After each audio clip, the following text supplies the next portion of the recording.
G'day guys and gal. So in part 1 of this video, which you should totally watch by the way, even though they took the ads off it for some reason I can't even fathom, we talked about the origins of the Blood Angels chapter / legion and their role within the Great Crusade and Horus Heresy. Unlike the Salamanders, Raven Guard and Iron Hands, who all got fisted so hard that they prolapsed and have been more or less irrelevant for the past 10,000 years, the Blood Angels have shone through as a really interesting legion turned chapter, probably because they sell lots of models, but you know, it could honestly be anything.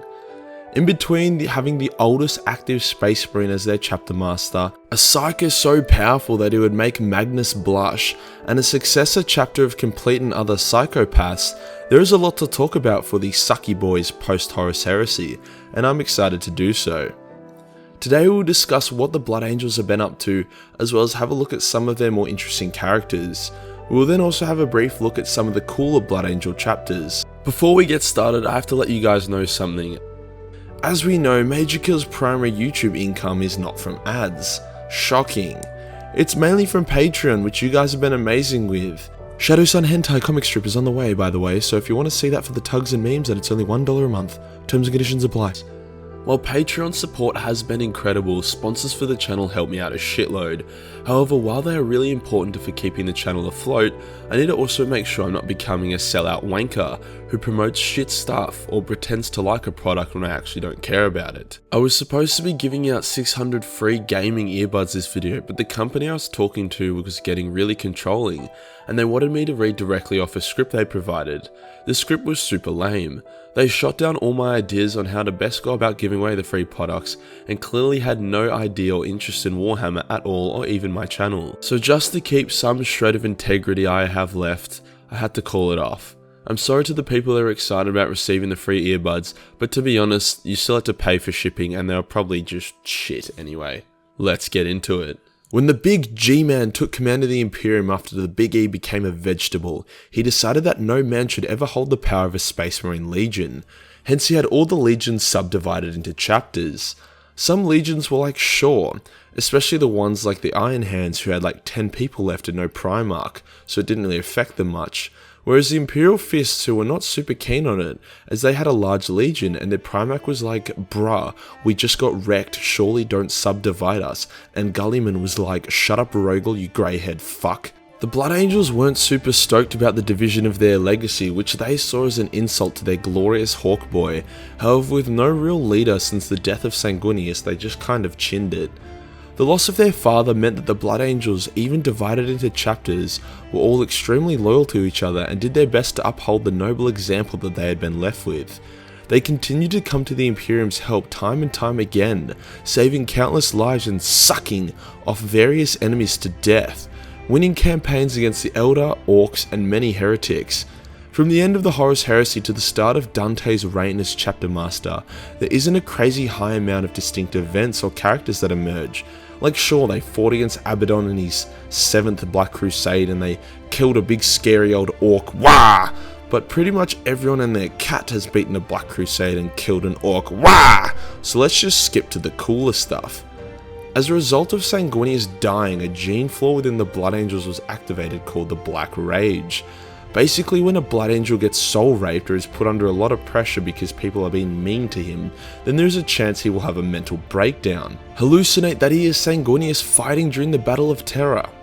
The cons to this is they become barely controllable berserkers that see anyone other than their fellow Blood Angels as traitors and will try to kill them. Makes the Blood Angels a bit hard to team up with sometimes when some of them lose their shit.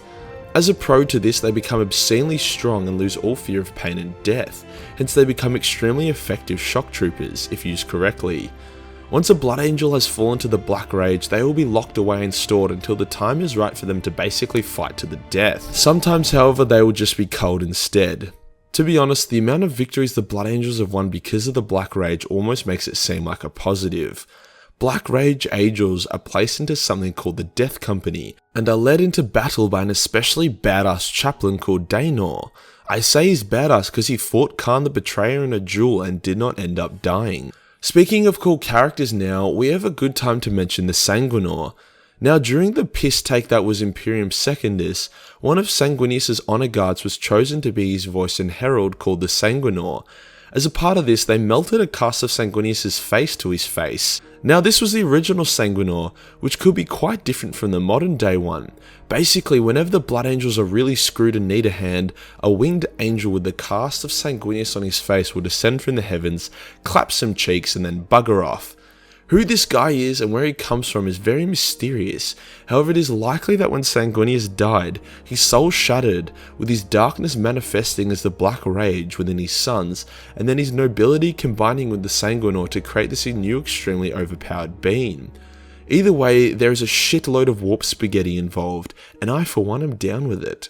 Now, where does the legendary chapter master Dante fit into this? Dante, Lord of the Angels of Light, bane of demons, and an all-round swell bloke, started off as a bit of a pussy. He was born as Lewis on Baal's second moon. He lived in a shit cancer-ridden shithole and his mum died. Rough. He was then like, fuck this, I want to be a blood angel, so he abandoned his dad and walked across the desert to try get there. Now, Lucius was a little malnourished lanky kid, so obviously he wasn't going to cross a desert by himself. So the Sanguinor himself appeared to Dante and led him to water. Talk about destiny. Dante would eventually reach the Blood Angels and begin the trials. He was neither the smartest, strongest, or fastest aspirant, but he had hardest resolve.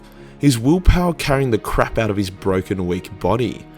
Now, the Blood Angels have a really rough initiation process, with the vast majority of the aspirants dying at various parts throughout the process. The final test being locked into a sarcophagus full of blood for a year, whilst having intense hallucinations that usually result in the Black Rage or death. Hence, any Blood Angel that actually completes the trials is automatically an absolute beast. Plus, the process makes them really sexy. Like, Dante is one sexy motherfucker. Due to Blood Angels also technically being space vampires, they maintain their youth and vigour significantly longer than other Loyalist Marines, hence why Dante can still wreck your shit at the age of 1500.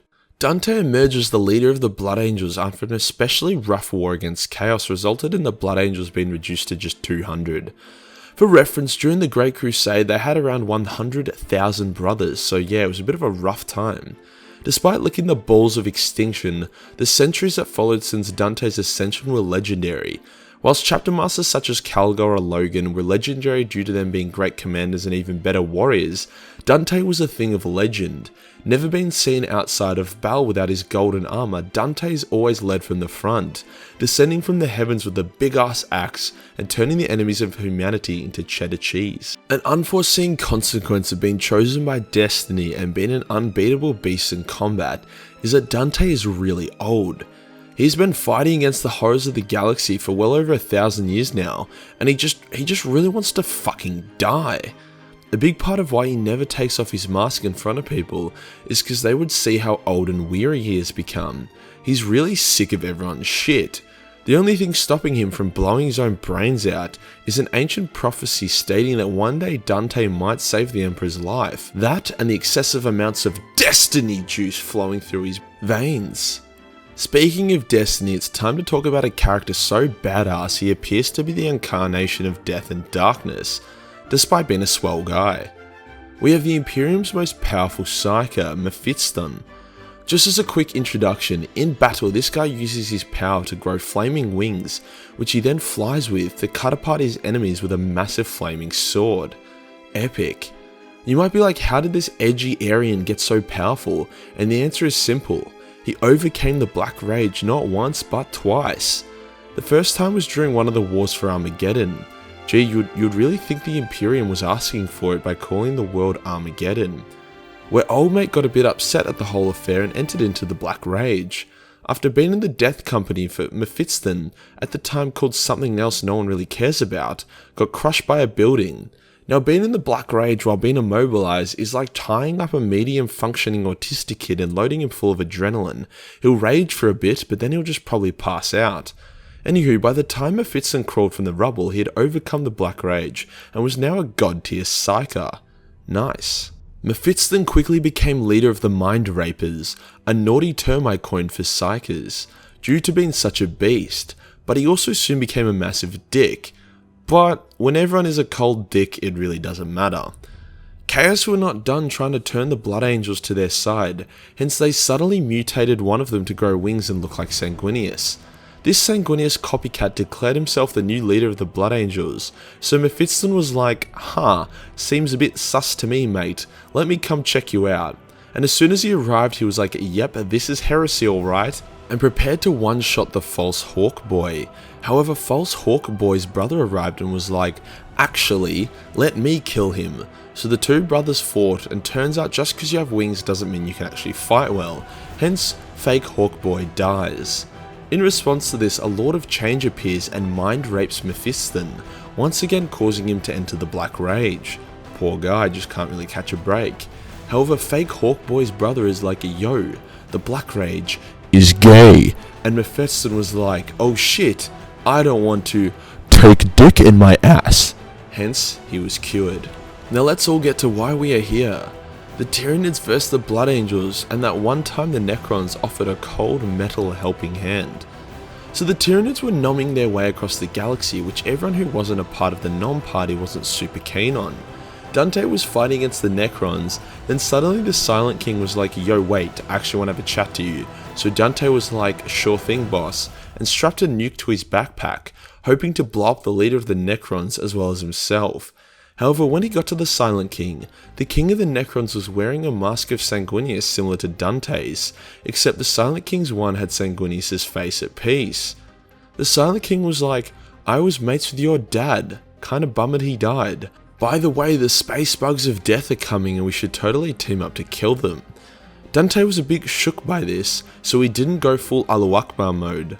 The Blood Angels and Necrons teamed up, and they brought the pain to the Tyranids and won the battle. This action, however, royally pissed off the Tyranid hive mind, which decided that even though it would likely end up with a net loss of biomass, it would attack Baal and destroy the Blood Angels.